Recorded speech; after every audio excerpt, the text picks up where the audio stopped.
Stéphanie Giquel, je suis exploratrice, écrivain et également sportive de haut niveau.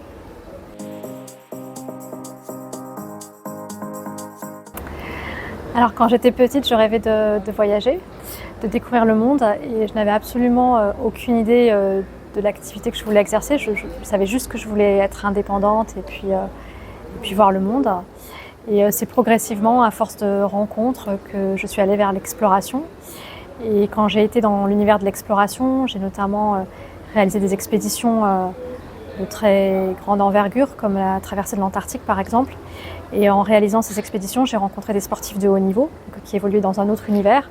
Et là, ça m'a donné envie de faire du sport de haut niveau. Et aujourd'hui, j'évolue dans cet univers. Mais je n'avais aucune idée quand j'étais jeune de là où j'irais. J'avais juste envie d'être indépendante et de m'émanciper, d'être heureuse.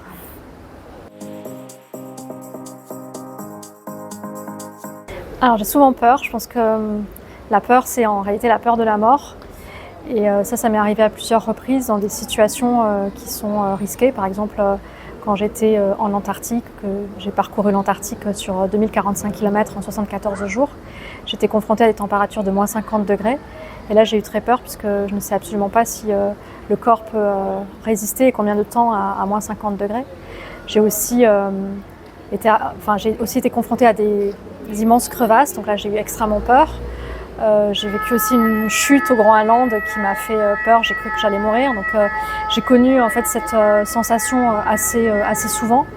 Et je crois que le fait de l'avoir connue dans des situations de survie ou vraiment de risque pour sa vie, ça me permet aussi dans le quotidien par rapport à des choses qui sont un peu plus légères, d'avoir un petit peu moins peur. Alors, j'ai appris beaucoup sur moi en fait au fur et à mesure des aventures. J'ai appris tout plein de choses et je continue à apprendre à chaque fois que je vis une aventure, comme le Grand Raid du Morbihan par exemple, le 27 juin, j'ai encore appris sur moi.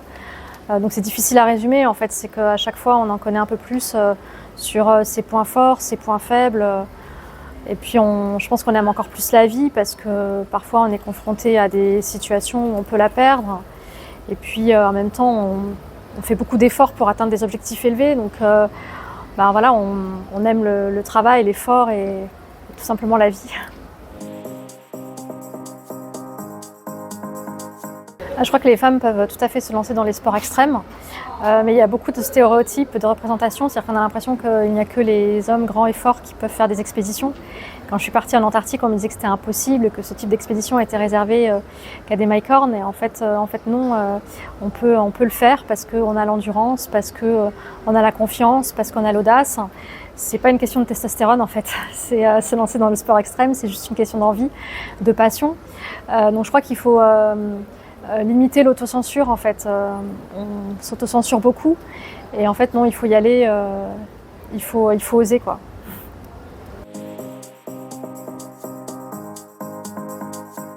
Je crois que je cours parce que j'aime la vie, donc c'est pour aller vers la vie. Donc c'est en même temps pour fuir la mort peut-être. Mais c'est un peu les deux. Je pense que je cours tout simplement parce que je suis passionnée et que je suis très curieuse, j'ai envie de faire plein de choses. Et la course à pied, c'est un moyen de répondre à cette passion de la vie. Et cette passion de la vie, elle s'est exprimée dans plein de projets. C'est vrai aussi quand je monte sur scène, c'est vrai aussi quand j'écris des livres, c'est vrai quand j'ai fait du droit, quand j'ai été avocate. Enfin voilà, toutes ces activités m'ont beaucoup passionnée et m'ont permis aussi de mieux connaître la vie et d'être un peu plus dans la vie en fait.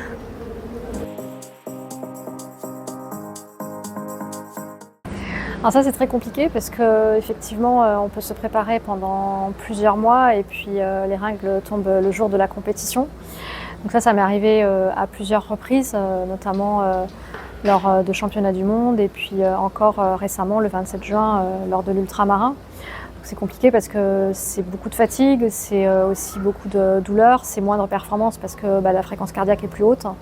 Et puis il y a toute une logistique à gérer, donc c'est sûr que quand on est sur le départ, on sait qu'on a ce petit point faible en termes de performance par rapport aux hommes et c'est compliqué à gérer en termes de planification en fait, de la performance parce que parfois on peut essayer de trouver des courses qui sont optimales, mais c'est un paramètre à prendre en compte.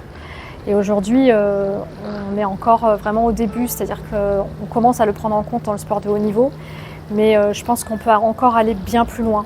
Et après en expédition, là c'est vraiment l'aventure, ça m'est arrivé à maintes reprises et là aussi il faut gérer même quand il fait moins 50 degrés.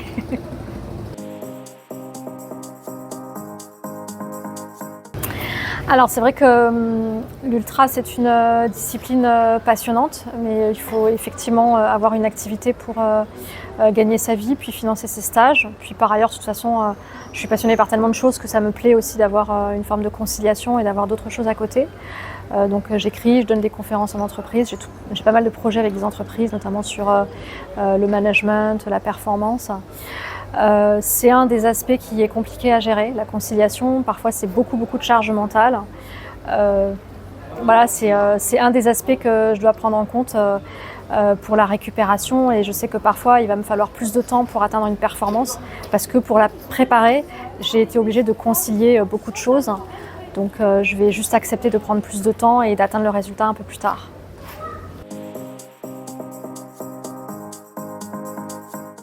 Je suis inspirée par toutes les personnes que je rencontre. En fait, j'aime beaucoup poser beaucoup de questions. Je parle beaucoup et je pose aussi beaucoup de questions. Et j'ai pas une personne en particulier. En fait, c'est dès que j'ai des échanges, ça me fait penser à beaucoup de choses, ça m'inspire et ça réveille d'autres choses en moi. Donc, je suis partie vers l'exploration polaire parce que j'ai rencontré des explorateurs, mais je n'avais absolument pas l'idée quand j'étais jeune que j'irais vers ce domaine-là. C'est juste parce que je les ai rencontrés. Donc, je reste ouverte à toutes les rencontres et tous les échanges. Et je suis inspirée par tout le monde en fait.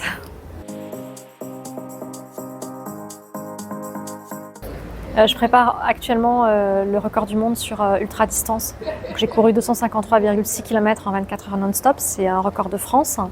C'est la 12e meilleure performance mondiale et actuellement je travaille pour améliorer le record du monde. Donc ça se passera dans les mois qui viennent.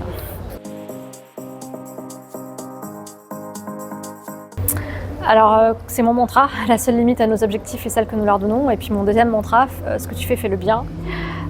Qu'il faut y croire et il faut aller au bout des choses.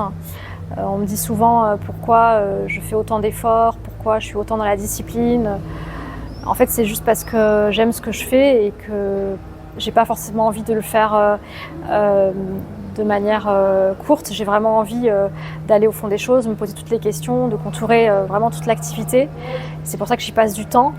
Donc fais ce que tu fais le bien.